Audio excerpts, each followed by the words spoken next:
ये बहुत अजीब सा आचरण मैनेजर को लगा। परमेश्वर की कृपा देखिए, परमात्मा की कृपा देखिए, ये कोई झूठी बातें नहीं है, ये सत्य घटित घटनाएं हैं।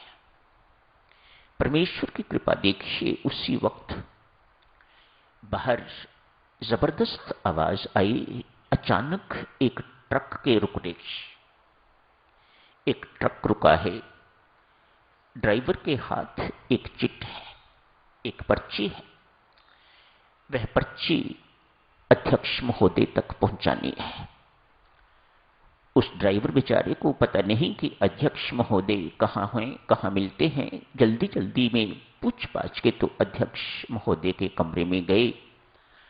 वहां अध्यक्ष महोदय आंसू बहा रहे और परमेश्वर की कृपा के लिए गिड़गिड़ा रहे थे। क्या दूंगा परमात्मा इन तेरे बच्चों को? मुझे बहुत दुख है, आज तेरे बच्चे मेरी गलती के कारण, मेरी भूल के कारण भूखे रह गए। इस बात को सोच सोच के तो उसकी आंखें छलक रही हैं। इतनी देर में ड्राइवर ने वह चिट अध्यक्ष महोदय के सामने रखी। उसमें लिखा हुआ था, प्रिय मित्र, कोई जान पहचान वाले भी थे, उब्लिक अध्यक्ष महोदय, मेरे घर पे एक बहुत बड़ी पार्टी थी। जिनके सम्मान में ये पार्टी आयोजित की गई वह आए नहीं। अतएव सारी की सारी पार्टी जो है वह स्थगित कर दी गई, कैंसिल कर दी गई।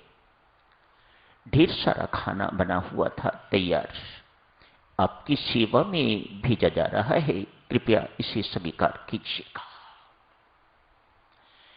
खाना तो, बच्चे तो वहां 100 ही थे, लेकिन खाना तो कोई लगभग 200-250 व्यक्तियों का था।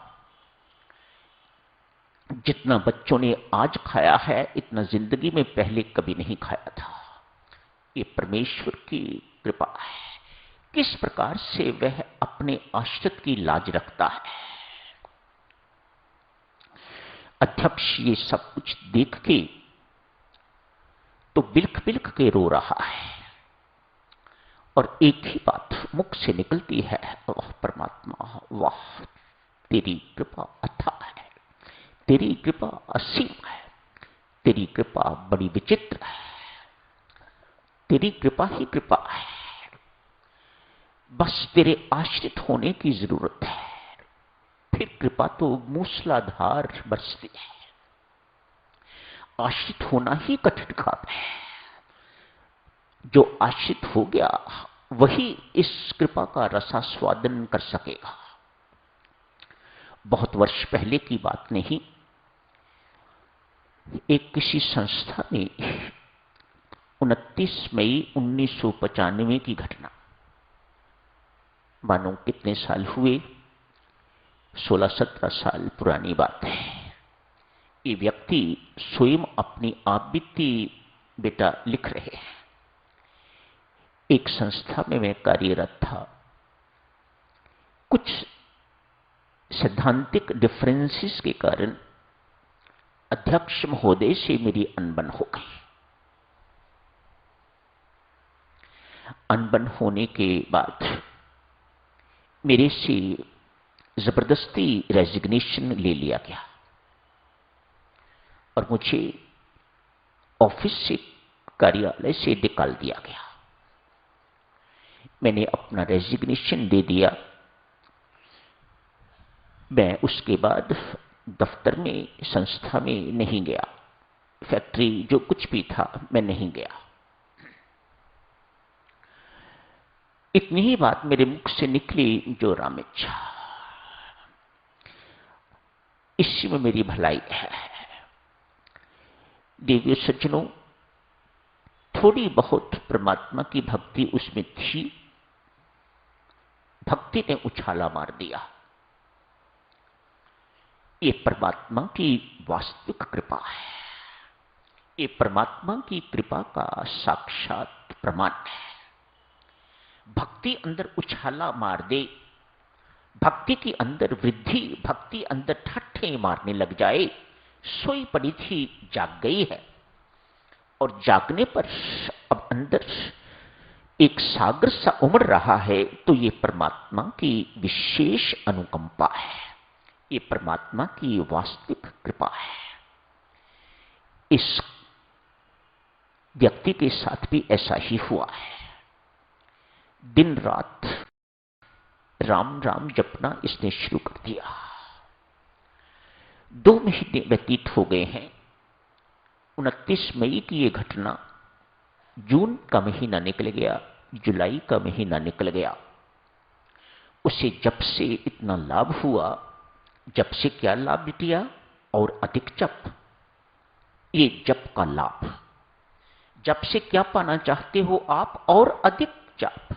भक्ति से क्या पाना चाहते हो? और अधिक भक्ति। भगवान भी मिल जाएंगे तो भी उनसे क्या लोगे? और अधिक भक्ति। तो भक्ति का फल है और अधिक भक्ति। इसके अंदर जब इस प्रकार से 2-3 महीने पर इतनी परमात्मा की कृपा हुई, ये सामान्य बात नहीं है। हमें न जाने कितने वर्ष हो गए हैं जप करते करते, लेकिन ऐसा अनवर्त जप, अजपा जप जैसा उसके अंदर चलता था, इतना हमारे अंदर इस प्रकार का नहीं चलता। लेकिन उसके अंदर 2-3 महीने के अंदर ही सतत अनवर्त अविच्छिन्न जप चलना शुरू हो गया। ceaseless remembrance, incessant remembrance, उसका सिमरन अखंड हो गया। 19 अगस्त की बात, आज ध्यान में बैठा है, न भूख की चिंता है, न उस बात की चिंता नहीं है, उस कारण ये सब कुछ नहीं है। मेरा जप में इतना आनंद उसे आने लग गया कि ये आनंद की धारा कहीं टूट ना जाए, इसलिए न उसे भूख है, न उसे प्यास है, न उसे नींद है। आज ध्यानस्थ रात्रि का समय, 19 अगस्त की बात, 1 सप्ताह में सब ठीक हो जाएगा। मानो रेजिग्नेशन उसके लिए या उस कार्यालय से निकलना उसके लिए एक बहुत बड़ा वरदान बन गया।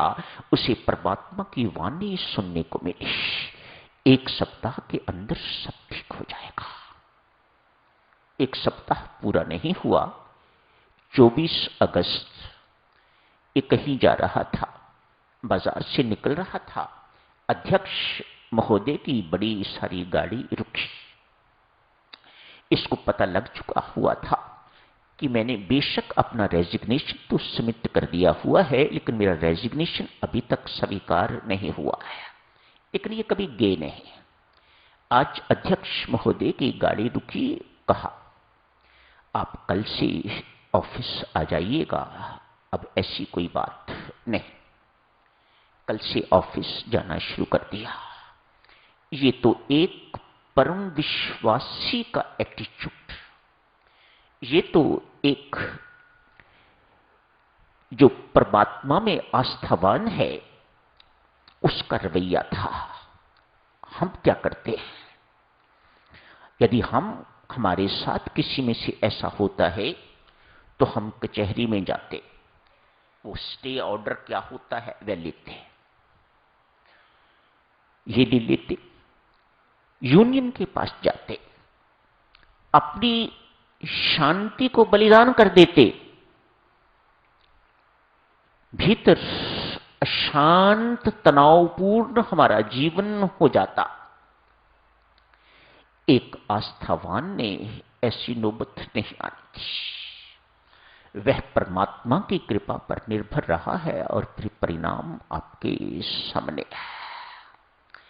तो यही समाप्त करने की इजाजत दीजिएगा। कल जारी रखेंगे इस चर्चा को। धन्यवाद।